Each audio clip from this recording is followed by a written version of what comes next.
दोस्तों, मुसन्निफ़े कुतुब कसीरा अल्लामा अब्दुल हकीम अख्तर शाह जहाँपुरी अलैहि रहमत रिज़वान, आप नस्लन राजपूत, मसलकन सुन्नी हनफी और मुशरबन नक्शबंदी मुजद्दिदी थे और मौलूदन शाहजहानपुरी दहलवी थे, और इसके साथ साथ आपको एजाज़ी निशान कादरी रिजवी का भी था।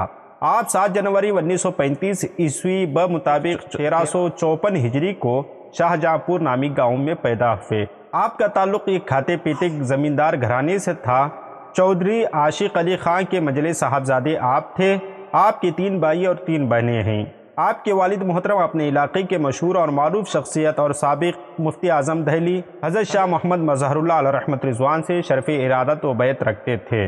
1947 में तक़सीम हिंद के बाद अपनी सारी दुनियावी दौलत लुटाकर आप पाकिस्तान चले गए। हालात ने साथ ना दिया और 2 वक्त की रोटी का मसला भी उनके लिए मसले कश्मीर बन गया। उनका दिल इस सूरत हाल के सदमे को बर्दाश्त ना कर सका